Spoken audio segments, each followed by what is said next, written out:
Hello, welcome back to the Wizard Den.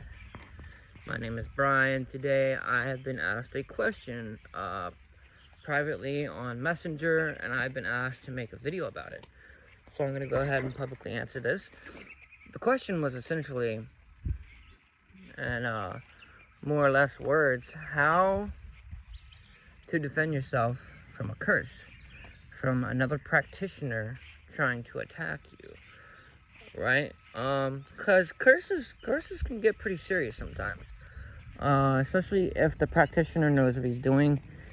It can do things like ruin your life. It could break down your relationships. It could mess with your mental, send you to the psych ward.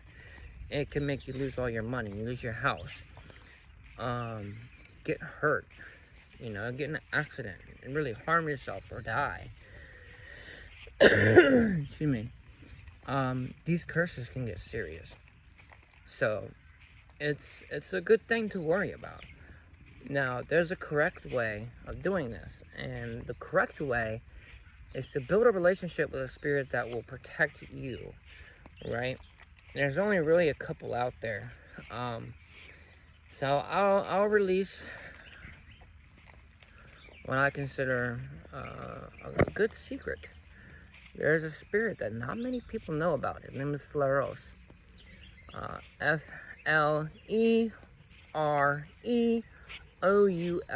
Fleros. Elemental king of fire. Demonic elemental king of fire. Now, build a relationship with this spirit. Constantly being in contact with them, meditating on their sigil, this kind of stuff. Building the relationship, giving offerings when offerings are not needed, just giving, right? Build the relationship. So much as so you would with as a criminal would with a lawyer. A criminal with a lawyer would sit there and give them, money whenever they could over time. So that way, when the day comes and, they're threatened with legal charges, they don't have to pay out of pocket because they have been paying this lawyer for quite some time, right? It's called keeping them on I forget what the terminology is called, but because you're in that lifestyle of, drugs or violence or gang life or whatever it is, you want to protect yourself and be proactive just in case that day comes, which in that lifestyle, it will come. There is no if it comes. It will come. So when that day comes, you need to be prepared for it and have that lawyer on lock. And there's only one way to do that, and that's to be paying them. And paying them ahead of time and at a normal rate is the best way to do this. Okay. Transferring that over to this lifestyle. You're an occultist, which means that you're in occult groups. You may, at one point in time, there ain't no may about it. As long as you're constantly developing, you're not always going to see eye to eye with everybody. You may even fall out of alignment with somebody, and you may, start arguing, fighting. And if that person is a loose cannon, right? Which a lot of people in the occult field are. A lot of them are dealing with mental problems because of failed initiations. Or working with a certain spirit or a certain energy, and that energy is influencing them in a negative manner to where they act out of a certain place that isn't normal, right? Their thoughts aren't normal, their energy isn't normal, because they're constantly working with a specific energy that is negative and impacting them. Okay? You have to prepare for these moments. You never know when they're going to come, when they're going to arise. You don't know if somebody just wants to test you to see if you're this powerful magician that you claim to be. Which is why you don't want to have an ego in this field as well. Having an ego, claiming to be something, is never good. People will always want to test it. Humility is amazing. But anyway, there will come a day when someone tries to curse you. It will happen. It will. So when you're in this field, you want to have a viable form of protection. There are people that, protect out of fear. There are people that don't protect that at all and like to pretend that they're, using this energy and they're integrating it into themselves. That's a whole different issue. That's a twisted philosophy. And to be honest with you, it'll work if the curse is weak.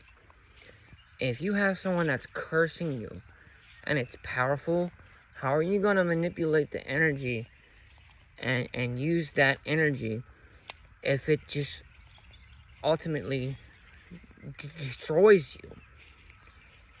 You don't stand a chance if it makes you go psycho, if it makes you lose your mentalities, if it makes you go crazy, if it makes you get into an accident, if it makes you, all these things that could happen are unavoidable. And you can't just always manipulate the energy. It doesn't work that way. Yes, you can manipulate the energy to an extent, but the effects the energy has outside of the internal, because the curse also has an external effect as well. That's what you can't manipulate and control with just integration. You can't integrate the external energies. And that's what I'm referring to with external energy is, somebody in your family getting hurt because of a curse. Somebody else going crazy. Something else happening. Basically energy ricochets. And it also has a widening effect, a spray effect. When you do a curse, it has a spray effect like a shotgun will, not a sniper. It will hit everything in a certain diameter, right? It will hit your loved ones. And, you never know. Someone might die because of a curse. And I'm not telling you to be afraid. I'm not. But some people are capable of more than you give them credit for. Because of ego. You say, nobody can hurt me.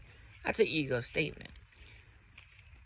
And I'm not telling you to always put up defense and this and that and all this. No.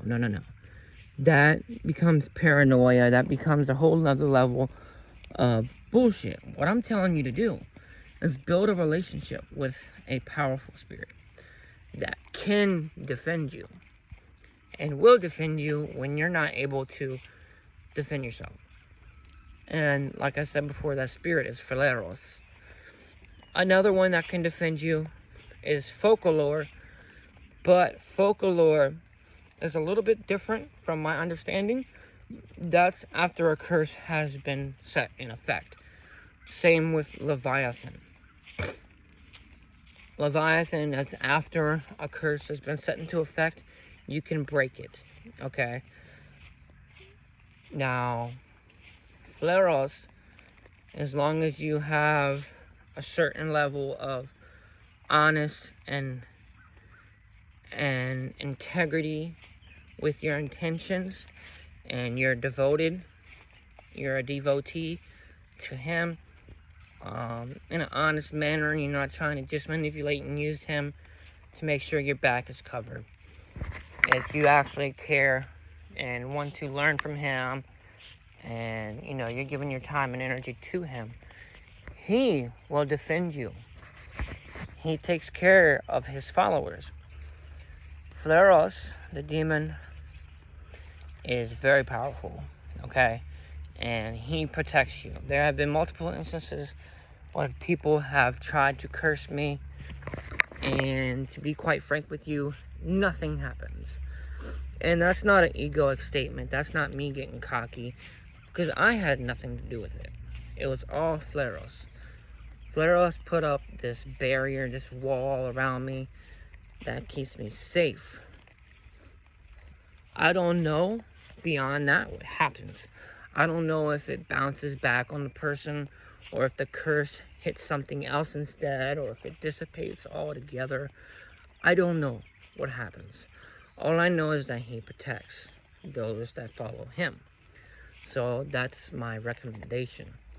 Now, if you're head deep, neck deep into the situation, you realize that you've gotten into a curse that is a bit too much to handle.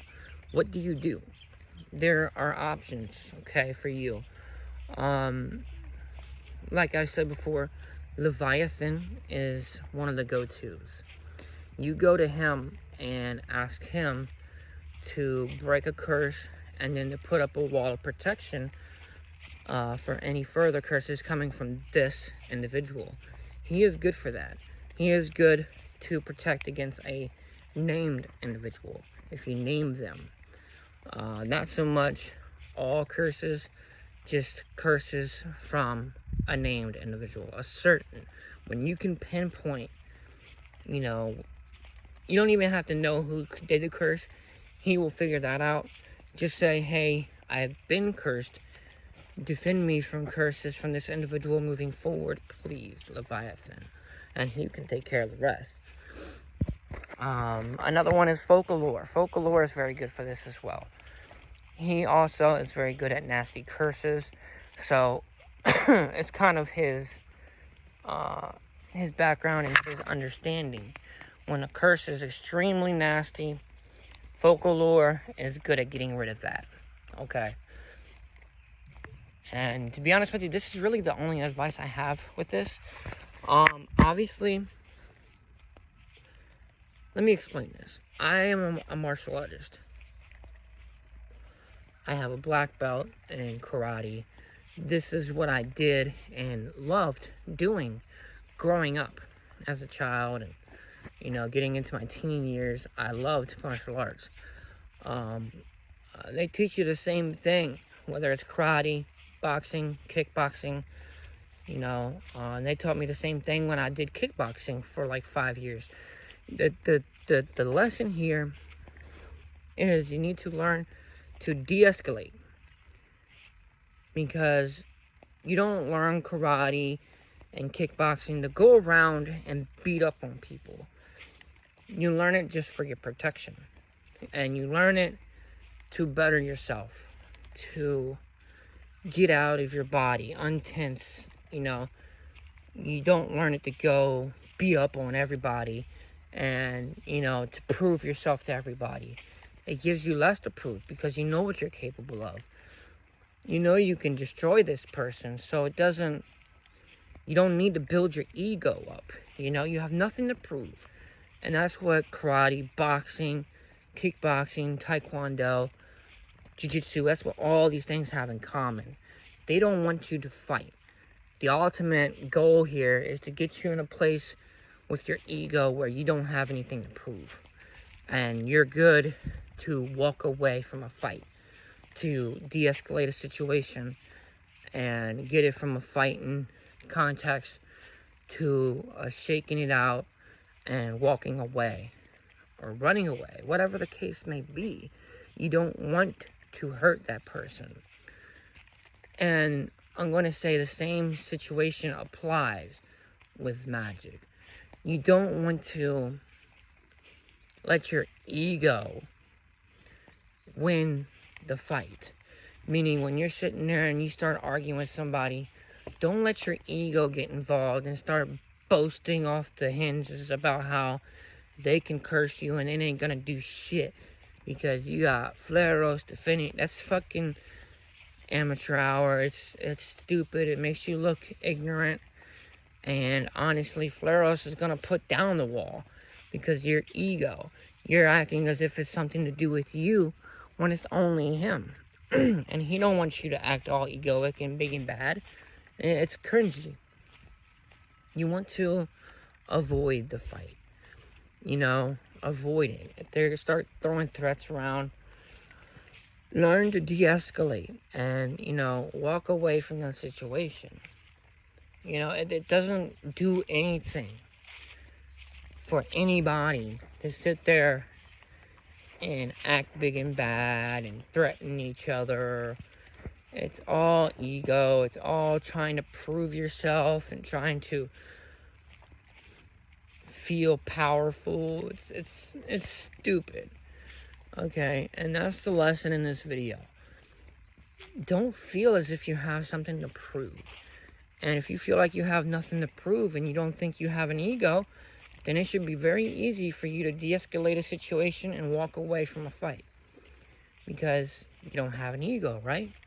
So what does it do for you? If you have no ego, what does fighting do for you? What does telling somebody to curse you do for you? You know, it does nothing. Nothing at all. You know? You're better off just ignoring that person when you see that they have a toxic energy, low vibration. They're just, you know, they're not all there. You know, mentally, they're not all there. Intellectually speaking, they're just not there. Right? Energetically, they're not there. You know, they're letting another energy possess them from their spiritual practices, or they've lost it mentally because of spiritual practices. You know, that's their loss.